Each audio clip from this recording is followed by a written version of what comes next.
I'm Frank Peebles. I'm a writer, editor, playwright.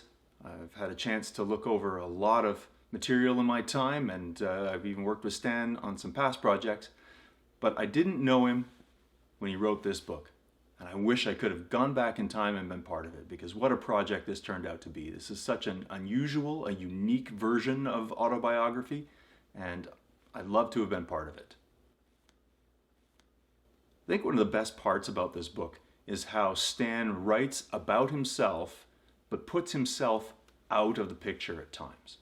Often when you read an autobiography, it's so centered on the protagonist that it becomes distracting and can even be kind of selfish in its writing style. Stan really has a humility in the book. He writes the story and lets the story lead the way. He's in it, of course, but he has no problem taking a back seat in the explaining of how things went. Other people become very important characters in these stories that he writes, and even though it knits together into his life story, it's very much about times, places, events, and other people. And he really does a fantastic job, almost a surreal job, of pulling himself back at times to let the story lead the way. In much the same way that Mark Twain writes about the South in Huckleberry Finn or Tom Sawyer, Stan writes about his places and times. And like Twain, he really stands back from ideology. We don't get a sense of lionizing or being too pastoral about any of these times and places. The way Twain explains the South is raw and just unfolds as it is, so too do these stories that Stan writes. They just unfold. We get a sense of how he feels about the world and his worldview by the end, but it's nothing that's shoved down anyone's throat. In fact, it's almost like a sunset going down. You just stare at it and no one has to say, "Oh, isn't that beautiful?" You know it's beautiful, and that's the way this book reads. No mountaintops tall enough to block horizons. Just endless knobs that would be greens and browns in daylight, now a dark and eerie landscape under the gray waffled skies of coming night. The evening is chill and comfortless. The moving air is heavy with the silence that smothers. A few raindrops strike stones. Several places to the west, the sky falls in dark threaded patches. Rain is coming. Marlene and I have just crawled over rugged trails and bogs and fallen trees and through streams and many miles to stand and live this vision. As I was reading the book, I got a sense of W.O. Mitchell's books.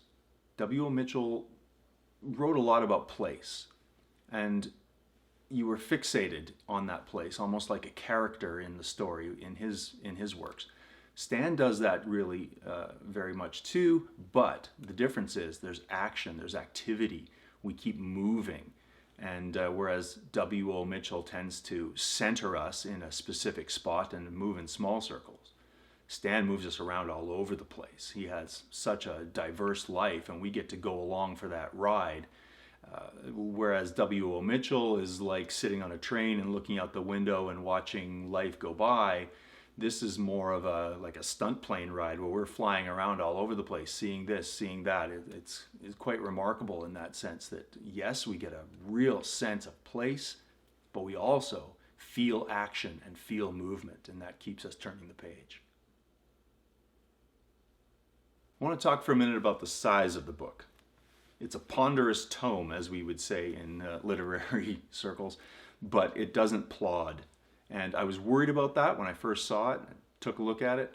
But what Stan does expertly is not make each page the next day of his life. And then we did this, and then we did this, and then we did this, because that can be tedious, quite pedantic. What Stan does instead is lines up a bunch of really interesting stories, a lot of action, a lot of emotion, and each story is compartmentalized. It's almost a set of short stories in and of itself. I wouldn't recommend doing this because it's interesting to go from his youth all the way through into adulthood, but you could just randomly flip through this book and read the stories individually. They stand alone in that sense. But all put together, what a quilt. It's an amazing story. Also, there's photos inside, and the text is larger. So the reason there are so many pages is because Stan's thought of the reader, and this has given us the ability to not have to squint as we look at the page. And I'm really grateful for that, but I really enjoy each story individually as well. You know, it's a real honor to get to talk about this book. One of the reasons I feel that way, I mean, it's a big word, honor. I feel that way because I think I've lived an interesting life as well, but I didn't write everything down. And I think that happens for a lot of us. As we go through the pages of Common Man, Uncommon Life, there's a tone. It draws you in. There's imagery that keeps you held there. It's captivating writing. Captivating, very interesting kind of anecdotes. You get caught up in each story, like listening to someone tell a great fireplace tale. Monty stares into the water like what he sees is a trick. Can't be real. As if we are watching someone else's predicament, and should we laugh or shake our heads with wonder? But the joke is on us. What we see is real. Lake bottom, stones and sand and waving bottom plants slowly sliding away like an aquatic carpet being pulled from under. Sliding away, we are moving fast, afloat on a rotten island of ice. But when you think back at the end of it all, one of the takeaways, and I guess there's probably two takeaways. One is that how can someone even survive all of these adventures? There's a lot of action here. It's very interesting, and you do walk away going, wow, close call, time after time. But the second takeaway is, I'll bet your life is interesting too. And from Stan's life comes inspiration to look and consider our own interesting lives. The bear encounters that Stan relates, all of them true in this story, just draws me in and locks me down like a magnet. Bears aren't exotic to me at all, and yet I was on the edge of my seat because I guess from my own experiences, I know that these situations can be incredibly dangerous, and I've had nothing compared to what Stan has gone through. And he maps it out in here in ways that are so vivid. You can almost smell it. And you'll love the book just for the bear stories. And that doesn't even get into the horses and the terrain and all the other parts that are so interesting.